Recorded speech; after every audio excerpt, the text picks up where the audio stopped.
Hi everyone, welcome to Krish Talks. Second semester BA-BSc മലയാള സാഹിത്യത്തിലെ Joseph Mundassery എഴുതിയിട്ടുള്ള കാളിദാസനും കാലത്തിന്റെ ദാസൻ എന്നുള്ള പാഠഭാഗമാണ് അടുത്തതായിട്ട് നമുക്ക് പഠിക്കാനുള്ളത്. അപ്പോൾ നമ്മുടെ ചാനൽ ആദ്യമായിട്ട് കാണുന്നവരാണെങ്കിൽ ജസ്റ്റ് ഒന്ന് സബ്സ്ക്രൈബ് ചെയ്യുക. നിങ്ങൾക്ക് യൂസ്ഫുൾ ആണെങ്കിൽ മറ്റുള്ളവരിലേക്ക് ഷെയർ ചെയ്യുക. അപ്പോൾ നമുക്ക് പാഠഭാഗത്തിലേക്ക് കിടക്കുന്നതിന് മുന്നേ ജോസഫ് മുണ്ടശ്ശേരിനെ കുറിച്ച് നോക്കാം. 1903 തൃശ്ശൂർ ജില്ലയിലെ കണ്ടശാങ്കടവിലാണ് അദ്ദേഹം ജനിക്കുന്നത്. തൃശ്ശൂരും തൃശ്ശിനാപ്പള്ളിയിലുമായിട്ടാണ് അദ്ദേഹം വിദ്യാഭ്യാസം പൂർത്തിയാക്കുന്നത്. നമ്മുടെ EMSന്റെ മന്ത്രിസഭയിലെ വിദ്യാഭ്യാസ മന്ത്രിയായിരുന്നു. തൃശ്ശൂർ സെന്റ് തോമസ് കോളേജിലെ അധ്യാപകൻ കൂടിയായിരുന്നു. അപ്പോൾ നമ്മുടെ ജോസഫ് മുണ്ടശ്ശേരിയുടെ നിരൂപണത്തിന്റെ ഒരു പ്രത്യേകത എന്താണെന്ന് വെച്ച് കഴിഞ്ഞാൽ വളരെ സാധാരണങ്ങളായിട്ടുള്ള കാര്യങ്ങളെ കുറിച്ചാണ് അദ്ദേഹം വളരെ ശക്തമായ ഭാഷയിൽ പറയാറുള്ളത്. ഓക്കെ, അപ്പോൾ നിങ്ങൾക്ക് ഇതിന് ചോദ്യങ്ങൾ വരുമ്പോൾ ആൻസറിലോട്ട് വരാനായിട്ടൊരു ഫസ്റ്റ് ഒരു ടാഗ് ലൈൻ നിങ്ങൾക്ക് ആദ്യം കൊടുക്കണമല്ലോ. അപ്പൊ അതിനെക്കുറിച്ച് ഞാൻ പറഞ്ഞുതരാം. അതായത് നല്ല കുറച്ച് വരികളാണ്. നിങ്ങൾക്ക് ഇങ്ങനെ എഴുതാം: വളരെ സാധാരണങ്ങളായ കാര്യങ്ങളെ വളരെ ശക്തമായ ഭാഷയിൽ പറഞ്ഞറിയിക്കുന്ന ജോസഫ് മുണ്ടശ്ശേരിയുടെ കാളിദാസനും കാലത്തിന്റെ ദാസൻ എന്ന പാഠഭാഗമാണ് ഇത് എന്ന് നിങ്ങൾക്ക് പറയാം. അങ്ങനെ ആൻസറിലോട്ട് വരാം. അല്ലെങ്കിൽ വേറൊരു വരിയാണ്: മറ്റാർക്കും കഴിയാത്ത വിധം മികവുറ്റ മലയാള സാഹിത്യത്തിന് നൽകുന്ന ജോസഫ് മുണ്ടശ്ശേരിയുടെ കാളിദാസനും കാലത്തിന്റെ ദാസൻ എന്നുള്ള പാഠഭാഗത്തിലെ ഭാഗമാണിത് എന്നൊക്കെ പറഞ്ഞ് നിങ്ങൾക്ക് ഉത്തരത്തിലോട്ട് വരാവുന്നതാണ്. അല്ലെങ്കിൽ അങ്ങനെ മറ്റാർക്കും കഴിയാത്ത വിധം മികവുറ്റ സംഭാവനകൾ നൽകുന്ന ജോസഫ് മുണ്ടശ്ശേരി ഇങ്ങനെയാണ് ഇതിൽ നിരൂപിക്കുന്നത്, വിമർശനം രേഖപ്പെടുത്തിയിട്ടുള്ളത് എന്നൊക്കെ രീതിയിൽ നിങ്ങൾക്ക് എഴുതാവുന്നതാണ്. അപ്പം ഇത്തരം വരികളൊന്ന് എവിടെയെങ്കിലും ഒന്ന് എഴുതി വെച്ചോളൂ കേട്ടോ. നിങ്ങൾക്ക് ഇതിനെക്കുറിച്ച് എസ്സേയോ ഷോർട്ട് എസ്സേയോ ഒക്കെ എഴുതുമ്പോൾ ഇങ്ങനെയുള്ള വരികൾ കൂടി ആഡ് ചെയ്ത് കഴിഞ്ഞാൽ നന്നായിരിക്കും. ഇനി നമുക്ക് ഈ ഒരു പാഠഭാഗത്തിനെ കുറിച്ച് പറയുകയാണെങ്കിൽ രണ്ട് ശാകുന്തളം ഉണ്ടെന്ന് നിങ്ങൾക്ക് അറിയാലോ. അതായത് മഹാഭാരതത്തിലെ നമ്മുടെ വ്യാസമഹർഷിയുടെ മഹാഭാരതത്തിലെ ശാകുന്തളം ഉണ്ട്, പിന്നെ കാളിദാസന്റെ അഭിജ്ഞാന ശാകുന്തളം ഉണ്ട്. ഇത് രണ്ടും ഏകദേശം സാമ്യമുള്ള രീതിയിൽ തന്നെയാണ് എഴുതിയിട്ടുള്ളത്, പക്ഷെ വ്യത്യാസങ്ങളും ഉണ്ട്. അപ്പൊ അത് എങ്ങനെയാണ് വ്യത്യാസപ്പെട്ടിട്ടുള്ളത് എന്നൊക്കെ ഞാൻ പറഞ്ഞുതരാം. പക്ഷെ അതല്ല നമ്മുടെ ജോസഫ് മുണ്ടശ്ശേരി ഇവിടെ ചർച്ച ചെയ്യുന്നത്. ഓക്കെ, അതിലൊരു കഥാപാത്രത്തെ കുറിച്ച്, ആ ഒരു കഥാപാത്രത്തിന്റെ ഘടനയെ കുറിച്ചൊക്കെയാണ് നമുക്ക് ഈ ഒരു പാഠഭാഗത്ത് നമുക്ക് പഠിക്കാനായിട്ടുള്ളത്. അല്ലെങ്കിൽ അദ്ദേഹം വിശദീകരിക്കുന്നത് അതൊക്കെയാണെന്ന് നമുക്ക് പറയാം. അപ്പൊ ഈ ഒരു പാഠഭാഗം തുടങ്ങുമ്പോൾ തന്നെ പറയുന്നത് കവി ഒരു സാമൂഹ്യ ജീവിയാണെന്നാണ്, അല്ലെങ്കിൽ സാഹിത്യകാരൻ സാമൂഹ്യ ജീവിയാണ് എന്നൊക്കെയാണ് പറഞ്ഞു തുടങ്ങുന്നത്. പക്ഷേ ഇത് അംഗീകരിക്കാത്ത കുറച്ച് കൂട്ടരുണ്ട്. അതായത് ഇങ്ങനെ കവി ഒരു സാമൂഹ്യ ജീവിയാണെന്നൊക്കെ പറയുമ്പോൾ പലരും അതിനെക്കുറിച്ച് എന്ത് ചെയ്യാറുണ്ട്, ശോഭിക്കാറുണ്ട് എന്നാണ് പറയുന്നത്. ഇങ്ങനെയുള്ള വിഭാഗം ആൾക്കാർ പറയുന്ന കാര്യം ഞാൻ ഋഷി കവി എന്നാണ് അവരുടെ മുദ്രാവാക്യം. അതെന്താന്ന് വെച്ച് കഴിഞ്ഞാല് ഋഷി അല്ലാത്തവൻ കവിയല്ല എന്നാണ് അവർ പറയുന്നത് കേട്ടോ. അതാണ് അതിന്റെ അർത്ഥം. അപ്പൊ ഋഷി അല്ലാത്തവൻ കവിയല്ല എന്ന് പറഞ്ഞ് ശീലിച്ചവര് കവിയും ഒരു സാമൂഹ്യ ജീവിയല്ല എന്ന് അംഗീകരിക്കാനായിട്ട് അവർക്ക് മടിയുണ്ട്. അങ്ങനെയുള്ള ആൾക്കാർ മടിക്കുന്നുണ്ട് എന്നാണ് നമ്മുടെ കവി പറയുന്നത്. ഇതിനെക്കുറിച്ച് കൂടുതലായിട്ട് വിശദീകരിക്കാൻ പോകുന്നത് ലോകോത്തര നാടകങ്ങളിൽ ഒന്നെന്ന് അംഗീകരിക്കുന്ന അല്ലെങ്കിൽ അംഗീകാരം നേടിയിട്ടുള്ള ശാകുന്തളം നാടകം തന്നെ പരിശോധിച്ചിട്ടാണ് പറയാൻ പോകുന്നത് കേട്ടോ. അപ്പൊ നമ്മുടെ ശാകുന്തളത്തെ കുറിച്ച് പറയുന്നത് എങ്ങനെയാന്ന് വെച്ച് കഴിഞ്ഞാൽ, ഉലയിൽ വെച്ച് ഊതിയെടുത്ത തനി പൊന്നായ പ്രണയമാണ് അതിലെ പ്രതിപാദ്യമെന്ന് ഈ കൃതിയെ കുറിച്ച് പറയുന്നുണ്ട്. അപ്പൊ ഒരു ചോദ്യം വരാം, ഏത് കൃതിയെ കുറിച്ചാണ് ഇങ്ങനെ പറയുന്നത് എന്ന്. അപ്പൊ നമ്മുടെ ലോകോത്തര കൃതികളിൽ ഒന്നെന്ന് വെച്ചിട്ടുള്ള ശാകുന്തളത്തിലെ പ്രണയത്തെ കുറിച്ചാണ് ഇങ്ങനെ അഭിപ്രായപ്പെട്ടിട്ടുള്ളത് എന്ന് നമുക്ക് പറയാവുന്നതാണ്. അതേപോലെ തന്നെ നമ്മളിപ്പോ ഈ പറഞ്ഞു തരുന്ന ഒരു ചോദ്യം വരാവുന്നതാണ്, ഞാൻ ഋഷി കവി എന്നാണ് അവരുടെ മുദ്രാവാക്യം. ആരുടെ? കേട്ടോ, ചോദ്യം വരുന്ന രീതി കണ്ടോ. അപ്പോ കവി ഒരു സാമൂഹ്യ ജീവിയാണെന്ന് അംഗീകരിക്കാൻ മടിക്കുന്ന ഒരു കൂട്ടരുണ്ട്. അപ്പം ഇന്ന് വരെ സാഹിത്യത്തില് കോയ്മകളായിരുന്നിട്ടുള്ളവരുടെ അഭിപ്രായത്തിൽ കവികൾ ആരും തന്നെ സാമൂഹ്യ ജീവികളായിരുന്നില്ല, മറിച്ച് നിലം തൊടാതെയുള്ള ഒരു തരം അലോകഭവ്യന്മാരാണ് കവികൾ എന്നാണ് അവർ വിശ്വസിക്കുന്നത്. അപ്പൊ ഇക്കൂട്ടരുടെ മുദ്രാവാക്യമാണ് ഞാൻ ഋഷി കവി എന്നുള്ളത്. അതായത് ഋഷി അല്ലാത്തവര് കവിയല്ല എന്നാണ് അതിന്റെ അർത്ഥം കേട്ടോ. അപ്പൊ ഞാൻ പറഞ്ഞു, നമ്മുടെ മഹാഭാരതത്തിൽ ഒരു ശാകുന്തളമുണ്ട്, കാളിദാസൻ എഴുതിയ അഭിജ്ഞാന ശാകുന്തളം ഉണ്ട്. അപ്പൊ നമുക്ക് ആദ്യം തന്നെ, നിങ്ങൾക്ക് കഥ അറിയായിരിക്കും, ഞാൻ ഒന്നുകൂടി പറഞ്ഞുതരാം. അപ്പൊ നമുക്ക് ആദ്യം മഹാഭാരതത്തിലെ കഥ തമ്മിൽ കുറച്ച് വ്യത്യാസം ഉണ്ടെന്ന് ഞാൻ പറഞ്ഞു. ആ ഒരു മഹാഭാരതത്തിലെ കഥ നമുക്ക് നോക്കാം, അതിനുശേഷം ഞാൻ വ്യത്യാസം പറഞ്ഞുതരാം. മഹാഭാരതത്തിലെ കഥ ഇതായിരുന്നു. രാജാവായിട്ടുള്ള ദുഷ്യന്തൻ നായാട്ടിന് പോയ സമയത്ത് അവിടെ വെച്ച് കന്യകയായിട്ടുള്ള നമ്മുടെ ശകുന്തളയെ കാണുന്നു. ഇരുവരും തമ്മിൽ പ്രണയത്തിലാകുന്നു. ഒരുപാട് ദിവസം കൂടെ കഴിയുന്നു. ദുഷ്യന്തൻ അവിടെ നിന്ന് മടങ്ങിപ്പോരുന്നു. ആ ഒരു സമയത്ത് നമ്മുടെ ശകുന്തള ഗർഭിണിയാകുന്നുണ്ട്. അങ്ങനെ ആ ഒരു കുട്ടീനെ ഒരുപാട് പ്രശ്നങ്ങൾക്കിടയിൽ ആ കുട്ടീനെ വളർത്തുന്നുണ്ട്.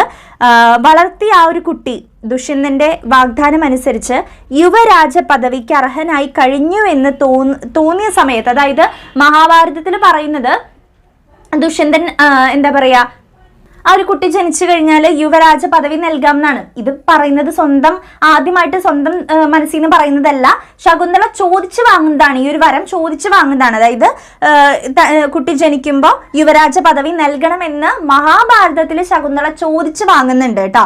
പക്ഷെ നമ്മുടെ കാളിദാസന്റെ അഭിജ്ഞാന ശാകുന്തളത്തില് ദുഷ്യന്തൻ അങ്ങോട്ട് വരം കൊടുക്കുന്നതാണ്. ഈ ഒരു രാജ്യം നൽകാമെന്ന്, നമ്മുടെ മകന് രാജ്യം നൽകാമെന്ന് നമ്മുടെ ദുഷ്യന്തൻ അങ്ങോട്ട് കൊടുക്കുന്നതായിട്ടാണ് കാളിദാസനിൽ കാണുന്നത്. പക്ഷെ മഹാഭാരതത്തിൽ ശകുന്തള ചോദിച്ചു വാങ്ങുന്നതാണ്. ഓക്കെ, ആ ഒരു വ്യത്യാസം ആദ്യം മനസ്സിലാക്കുക. പിന്നീട് ഉണ്ടാകുന്നത് എന്താണ്? കണ്വ മഹർഷി പറഞ്ഞതനുസരിച്ച്, അദ്ദേഹത്തിന്റെ ന്യായം അനുസരിച്ച് മകനും ഒന്നിച്ച് ശകുന്തള കൊട്ടാരത്തിലേക്ക് ചെല്ലുകയാണ് ചെയ്യുന്നത്. അപ്പൊ അവരെയൊന്നും മനസ്സിലായിട്ടും ദുഷ്യന്തൻ മനസ്സിലാകുന്നില്ല എന്ന് പറയാണ് ചെയ്യുന്നത്. ഇതെന്തിനു വേണ്ടിയിട്ടാണ്? വലിയൊരു രാജ്യത്തിന്റെ രാജാവാണ്. അപ്പൊ തന്റെ പ്രജകളിലുള്ള വിശ്വാസം അല്ല, ഒരു അഭിമാനം ഓർത്തിട്ടാണ് അദ്ദേഹം അറിയില്ല എന്നുള്ളൊരു കാര്യം പറയുന്നത്. ഇത് മഹാഭാരതത്തിൽ ഇങ്ങനെയാണ് കഥ. നമ്മുടെ കാളിദാസന്റെ അഭിജ്ഞാന ശാകുന്തളത്തിൽ ഇങ്ങനെയല്ല കഥ പോകുന്നത്. അവിടെ ഒരു മോതിരം കൂടി വരുന്നുണ്ട്. നമ്മുടെ ദുഷ്യന്തൻ ശകുന്തളയ്ക്ക് ഒരു മോതിരം കൊടുക്കുകയും അത് കയ്യിൽ വെച്ച് ആണ് ശകുന്തള നടന്നിരുന്നത്. പക്ഷെ പിന്നീട് ഒരു ദിവസം ദുർവാസാവിന്റെ ഒരു യാഗത്തിൽ വെച്ചിട്ട് ശകുന്തള ദുഷ്യന്തനെ ആലോചിച്ചുകൊണ്ടിരിക്കുകയാണ്.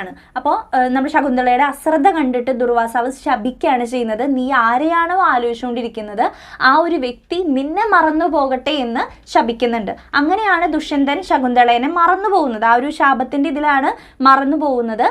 പക്ഷെ പിന്നീട് ദുർവാസാവ് തിരിച്ചു പറയുന്നുണ്ട്, എന്താണ്, ആള് നിനക്ക് എന്തെങ്കിലും കാര്യം തന്നിട്ടുണ്ടെങ്കിൽ, ഇപ്പൊ ആ ഒരു മോതിരമാണെങ്കിൽ ആ ഒരു മോതിരം കയ്യിൽ കിട്ടുമ്പോൾ എന്ത് ചെയ്യുന്നുണ്ട്, ആളത് ഓർക്കുകയും ചെയ്യുന്നു എന്ന് പറഞ്ഞു. പക്ഷെ നമ്മുടെ ദുഷ്യന്തൻ കൊടുത്ത ആ ഒരു മോതിരം ശകുന്തളയുടെ കയ്യിൽ നിന്ന് നഷ്ടപ്പെടുകയാണ് ചെയ്യുന്നത്. അപ്പൊ നമ്മുടെ കാളിദാസന്റെ അഭിജ്ഞാന ശാകുന്തളത്തില് ദുഷ്യന്തന് വെള്ളപൂശിക്കൊണ്ടാണ് കാര്യങ്ങൾ കൊണ്ടുപോകുന്നത്. ശകുന്തളയ്ക്ക് പ്രാധാന്യം കൊടുക്കാതെ ദുഷ്യന്തനെ വെള്ളപൂശിക്കൊണ്ട്. കാരണം ദുഷ്യന്തൻ അഭിനയിക്കുകയല്ല ചെയ്യുന്നത്, ഇവിടെ ആ ഒരു ശാപത്തിന്റെ പേരിലാണ് മറന്നു പോകുന്നത്. അപ്പൊ ദുഷ്യന്തനെ വെള്ളപൂശിക്കൊണ്ടാണ് ഈ ഒരു കാളിദാസന്റെ അഭിജ്ഞാന ശാകുന്തളത്തിൽ എഴുതിയിട്ടുള്ളത് എന്ന് നമുക്ക് പറയാം. ഓക്കെ, അങ്ങനെ ഇതിൽ അദ്ദേഹം പറയുന്നുണ്ട്. പക്ഷേ മഹാഭാരതത്തിലാണെങ്കിൽ ഒരു എന്താ പറയുക, പല രാജാക്കന്മാരും ഇങ്ങനെ നായാട്ടിന് പോകുമ്പോൾ പല സ്ത്രീകളെയും ഇതുപോലെ കൂടെ താമസിച്ചിട്ടുണ്ട്, ഗർഭിണിയാക്കിയിട്ടുണ്ട്, അവരെയൊക്കെ അറിയില്ല എന്ന് പറഞ്ഞ് കൈമലർത്തുകയും ചെയ്തിട്ടുണ്ട്. അപ്പൊ ആ പണ്ടത്തെ കാലത്തെ രാജാക്കന്മാരുടെ രീതികൾ മഹാഭാരതത്തിൽ വളരെ തുറന്നടിച്ച് ശക്തമായിട്ട് എഴുതിയിട്ടുണ്ട്. ഓക്കെ, ഇവിടെ മഹാഭാരതത്തിലെ ശകുന്തളേനെയാണ് കുറച്ചൊന്ന് ഉയർത്തി കാട്ടുന്നത്. ശകുന്തള വളരെ തൻ്റെടിയായിട്ട് തന്നെ തൻ്റെ കുട്ടിക്ക് വേണ്ടി സംസാരിക്കുന്നുണ്ട് മഹാഭാരതത്തിലെ ശകുന്തളത്തില്. ഓക്കെ, അതുമാത്രമല്ല അവിടെ നമ്മുടെ ദുഷ്യന്തനെ ചിത്രീകരിച്ചിരിക്കുന്നത് അഭിമാനം കൊണ്ട് അറിയില്ല എന്ന് പറയുന്നതായിട്ടാണ്. ഇവരറിയില്ല എന്ന് പറഞ്ഞ് കൈമലർത്തുന്ന ഒരു അഭിമാനിയായിട്ടുള്ള ഒരു രാജാവിനെ മാത്രമാണ് മഹാഭാരതത്തിൽ കാണിക്കുന്നത്. അപ്പോൾ ഇവിടെ കാളിദാസന്റെ കുറച്ചും കൂടി ദുഷ്യന്തനെ വെള്ളപൂശിക്കൊണ്ട് കാണിക്കുന്നതായിട്ട് നമുക്ക് കാണാൻ സാധിക്കുന്നുണ്ട്. അങ്ങനെ മഹാഭാരതത്തിലെ ശകുന്തളത്തില് കുട്ടിയുമായിട്ടാണ് നമ്മുടെ ശകുന്തള ചെല്ലുന്നത് കേട്ടോ. കുട്ടിയുമായിട്ട് ചെല്ലുന്നു. അതിനുശേഷം ഒരു അശരീരി ഉണ്ടാകുന്നു. അതോടുകൂടിയാണ് രണ്ടുപേരും ക്ഷമാപണത്തോടു കൂടി കൈക്കൊള്ളുകയും നമ്മുടെ ദുഷ്യന്തൻ ചെയ്തത്. അങ്ങനെയാണ് ആ ഒരു കഥ പോകുന്നത്. പക്ഷെ കാളിദാസനിൽ പിന്നീട് മോതിരം നഷ്ടപ്പെട്ടപ്പോൾ ഓർക്കുന്നേ ഇല്ല. ഒരു ശാപം കിട്ടിയതോടുകൂടി ദുഷ്യന്തൻ ഓർക്കുന്നേ ഇല്ല. പിന്നീട് ഈ ഒരു മോതിരം നമ്മുടെ ദുഷ്യന്തന് കയ്യിൽ കിട്ടിയതിന് ശേഷമാണ് നമ്മുടെ ശകുന്തളേനെ തേടിപ്പിടിക്കുന്നതും അവരെ കുട്ടീനെയും സ്വീകരിക്കുന്നതും. ഇങ്ങനെയാണ് കാളിദാസനിലെ കഥ പോകുന്നത് കേട്ടോ. അപ്പൊ നമ്മുടെ മഹാഭാരതത്തില് വ്യാസൻ നമ്മുടെ ദുഷ്യന്തനെ ചിത്രീകരിച്ചിരിക്കുന്നത് അറിയില്ല എന്ന് പറഞ്ഞ് കള്ളം പറഞ്ഞ് നടക്കുന്ന ഒരു മനുഷ്യനായിട്ടാണ് അദ്ദേഹത്തെ ചിത്രീകരിച്ചിട്ടുള്ളത്. അപ്പൊ മറ്റുള്ളവരെ പേടിച്ച്, ജനങ്ങളെ പേടിച്ച് അഭിമാനം കൊണ്ട് കള്ളം പറഞ്ഞ ഒരാളായിട്ടാണ് അവിടെ ചിത്രീകരിച്ചിട്ടുള്ളത്. അപ്പോൾ രാജാക്കന്മാരെ കുറിച്ച് എതിർത്ത് പറയാനൊന്നും ഒരു മടിയില്ലാത്ത രീതിയിലാണ് അവിടെ എഴുതിയിട്ടുള്ളത്. പക്ഷേ കാളിദാസൻ അങ്ങനെ എന്തുകൊണ്ടോ എഴുതാൻ സാധിച്ചില്ല എന്നുള്ളതും അവിടെ നമുക്ക് വ്യക്തമാക്കാം. അപ്പോൾ ആ കുട്ടിയുടെ പേര് മഹാഭാരതത്തിൽ പറയുന്നുണ്ട്. കാരണം മഹാഭാരതത്തിൽ കുട്ടിയുമായിട്ടാണ് നമ്മുടെ ദുഷ്യന്തൻ്റെ അടുത്തേക്ക് ശകുന്തള ചെല്ലുന്നത്. അപ്പോൾ കുട്ടിയുടെ പേര് സർവമദനൻ എന്നാണ് കേട്ടോ. സർവമദനൻ എന്നാണ് കുട്ടിയുടെ പേര്, അതൊന്ന് നോട്ട് ചെയ്തോളൂ. കാളിദാസനിൽ നിറവയറോട് കൂടിയിട്ടാണ് ചെല്ലുന്നത്. പിന്നീട് അറിയില്ല എന്ന് പറഞ്ഞപ്പോൾ തിരിച്ചു പോരുകയും പിന്നീടാണ് നമ്മുടെ ശകുന്തള പ്രസവിക്കുന്നതും നമ്മുടെ ദുഷ്യന്തൻ പോയി തേടി ഈ മോതിരം കയ്യിൽ കിട്ടിയപ്പോൾ തേടിപ്പോയി ശകുന്തളേനെയും കുട്ടീനെയും കൊട്ടാരത്തിലേക്ക് കൊണ്ടുവരുന്നതും. അപ്പോൾ ഒരു കഥയുടെ ആ ഒരു ട്വിസ്റ്റ് നിങ്ങളൊന്ന് ഓർത്ത് വെച്ചോളൂ കേട്ടോ രണ്ടിലേ. ഇനി ഇതിൽ നിന്ന് ചോദിക്കാൻ സാധ്യതയുള്ള കുറച്ച് ചോദ്യങ്ങൾ. ഗർഭിണിയായ ശകുന്തളയോട് എന്ത് പറഞ്ഞാണ് ദുഷ്യന്തൻ സ്വരാജ്യത്തേക്ക് മടങ്ങിപ്പോയത് എന്നാണ് ഒരു ചോദ്യം. അപ്പം ഇതിന് ഉത്തരമായിട്ട് നമുക്ക് പറയാം, ഇവര് ഗാന്ധർവ വിധി പ്രകാരമാണ് വിവാഹം ചെയ്തിരുന്നത് അല്ലെ. അപ്പോൾ അവിടെ നിന്ന് കൊട്ടാരത്തിലേക്ക് ആളെ അയച്ച് നിന്നെ കൂട്ടിക്കൊണ്ടു പോകാം, യുവരാജ്യാവകാശം കുട്ടിക്ക് നൽകാം എന്നൊക്കെയാണ് ദുഷ്യന്തൻ വാക്കു പറഞ്ഞ് മടങ്ങിപ്പോയത്. ഇത് കാളിദാസന്റെ അഭിജ്ഞാന ശാകുന്തളത്തിലാണ് ഇങ്ങനെ അങ്ങോട്ട് അദ്ദേഹം വാക്ക് കൊടുക്കുന്നതും അങ്ങോട്ട് മോതിരം കൊടുക്കുന്നതും. തെറ്റിപ്പോവരുത് കേട്ടോ. ഇനി അടുത്തൊരു ചോദ്യമാണ്, പറഞ്ഞതുപോലെ ആരും വന്ന് കാണാത്തതിനാൽ കണ്ണു മഹർഷി ചെയ്തത് എന്താണ്? അപ്പൊ നമ്മുടെ ദുഷ്യന്തൻ പറഞ്ഞിട്ട് പോയത് എന്താ, ആളയക്കാം, നിന്നെയും കുഞ്ഞിനെയൊക്കെ കൊണ്ടുപോകാം എന്നല്ലേ പറഞ്ഞിരുന്നത്. അങ്ങനെ ആരും വന്ന് കാണാതെ ആയപ്പോൾ കണ്ണു മഹർഷി ചെയ്ത കാര്യം എന്താണ്? പ്രസവത്തിന് മുമ്പ് തന്നെ ശകുന്തളയെ വേണ്ടപ്പെട്ട തുണയോടുകൂടി ഭർത്താവിന് അടുക്കലേക്ക് അയക്കുകയാണ് അദ്ദേഹം ചെയ്തത്. പക്ഷെ അവിടെ ചെന്നപ്പോൾ ദുഷ്യന്തൻ എന്താ ചെയ്തത്? ഒന്നും അറിഞ്ഞിട്ടില്ലെന്ന ഭാവത്തില് കൈമലർത്തി. എന്ത് പറഞ്ഞിട്ടും ഭർത്താവിനെ വിശ്വസിപ്പിക്കാനായിട്ട് കഴിയാതെ വന്നപ്പോൾ അദ്ദേഹം മാത്രമല്ല സ്വജനങ്ങളും അവളെ കൈവിടുകയാണ് ചെയ്യുന്നത്. അടുത്തൊരു ചോദ്യം എന്ന് പറയുന്നത് മഹാഭാരതത്തിൽ ഒട്ടും മറച്ചു വെക്കാതെ പറഞ്ഞിരിക്കുകയാണ് എന്ത്? അതായത് അന്യരാജ്യങ്ങളിൽ എന്ന പോലെ സാമൂഹ്യ ജീവിതത്തിന്റെ കൗമാരത്തില് അന്തസ്സുള്ള നാടുവാഴി പ്രഭുക്കന്മാർ നായാട്ടിനും മറ്റും പോകുന്നതിനിടയ്ക്ക് കണ്ടെത്തുന്ന കന്യാജനങ്ങളെ കാമപൂർത്തിക്ക് വേണ്ടി യഥേഷ്ടം ഉപയോഗപ്പെടുത്താറുണ്ട്. അപ്പൊ അത് കഴിഞ്ഞ് ഇവർ ഗർഭിണികളാവുമ്പോൾ ആ ഒരു വാഗ്ദാനം പാലിച്ചു കിട്ടാനും അവകാശങ്ങൾ നേടിയെടുക്കാനും വേണ്ടി ഈ രാജാക്കന്മാരുടെ അടുത്തേക്ക് കയറി ചെല്ലുമ്പോൾ അവര് കൈമലർത്തുകയാണ് ചെയ്യുന്നത്. ഇതാണ് അന്നത്തെ ഒരു കാലത്ത് നടന്നിരുന്ന കാര്യം. ഇത് മഹാഭാരതത്തിൽ ഒട്ടും മറച്ചു വെക്കാതെ പറയുന്നതായിട്ട് നമുക്ക് കാണാം. ശകുന്തളയ്ക്ക് കുറച്ച് പ്രാധാന്യം കൊടുത്ത് എഴുതിയിട്ടുള്ളതായിട്ട് കാണാം. ശകുന്തള വളരെ തൻ്റെ അടുത്തോടു കൂടി അവകാശത്തിന് വേണ്ടി നിൽക്കുന്ന ഒരാളായിട്ട് നമുക്കിതിൽ കാണാനായിട്ട് മഹാഭാരതത്തിൽ സാധിക്കും. ഇനി അടുത്തൊരു ചോദ്യം, ടാഗോർ കാളിദാസ ശാകുന്തളത്തെ കുറിച്ച് പറഞ്ഞിട്ടുള്ളത് എന്താണ്? അതായത് നമ്മുടെ കാളിദാസ ശാകുന്തളം എന്ന് പറയുമ്പോൾ ഇവിടെ ദുഷ്യന്തനാണ് കുറച്ച് പ്രാധാന്യം കൊടുത്ത് ദുഷ്യന്തനെയാണ് വെള്ളപൂശി എഴുതിയിട്ടുള്ളത് കേട്ടോ. അപ്പൊ അതിനെക്കുറിച്ച് നമ്മുടെ കാളിദാസ ശാകുന്തളത്തെ കുറിച്ച് ടാഗോർ പറഞ്ഞിട്ടുള്ളത് എന്താണ്? പുഷ്പത്തിൽ നിന്ന് ഫലത്തിലേക്കും ഭൂമിയിൽ നിന്ന് സ്വർഗത്തിലേക്കും ജഡത്തിൽ നിന്ന് ആത്മാവിലേക്കും കാളിദാസൻ അനുരാഗത്തെ ഉയർത്തിയെന്ന് ടാഗോർ സിദ്ധാന്തിച്ചിട്ടുണ്ട്. പ്രേമത്തിന്റെ മഹത്തായ മാതൃക പൊക്കി കാണിക്കാനാണ് കാളിദാസൻ ശകുന്തള കഥ ഇപ്രകാരം അവതരിപ്പിച്ചതെന്ന അഭിപ്രായവും ടാഗോറിനുണ്ട്. അപ്പൊ ഇങ്ങനെയാണ് ടാഗോർ അഭിപ്രായപ്പെടുന്നത് കേട്ടോ. അടുത്തൊരു ചോദ്യമാണ്, അങ്ങനെ കുറ്റപ്പെടുത്തുന്നത് സമകാലീന നീതിക്ക് കടവിരുദ്ധമല്ലേ? എങ്ങനെ കുറ്റപ്പെടുത്തുന്നത്? അതായത് ഇപ്പം നമ്മൾ പറഞ്ഞു കാളിദാസന്റെ അഭിജ്ഞാന ശാകുന്തളത്തിൽ ദുഷ്യന്തനെ കുറച്ച് നന്നായിട്ട് കാണിച്ചിട്ടുണ്ട് എന്ന് പറഞ്ഞു അല്ലേ. പിന്നെ അത് മാത്രമല്ല മഹാഭാരതത്തിൽ ശരിക്കും അദ്ദേഹം അറിയാതെ മറന്നുപോയിട്ടൊന്നല്ല, അറിയില്ല എന്ന് വെറുതെ കൈമലർത്തുകയാണ് ചെയ്യുന്നത്. മനഃപൂർവ്വം കൈമലർത്തുകയാണ് മഹാഭാരതത്തിൽ ചെയ്യുന്നത്. ഒരു അഭിമാനം കൊണ്ട് അങ്ങനെ കൈമലർത്തുകയാണ് ചെയ്യുന്നത്. എന്തുകൊണ്ട് ഇത്തരം രീതിയിൽ തന്നെ കാളിദാസൻ എഴുതിയില്ല എന്നുള്ള കാര്യം കൂടി നമുക്ക് ഇതിൽ നിന്ന് മനസ്സിലാക്കാം. അതായത് പരിഗ്രഹിച്ചവളെ പരിത്യജിക്കുക എന്നത് ഒരു മഹാപാതകമാണെന്നുള്ള കാര്യം കാളിദാസൻ അറിയാം.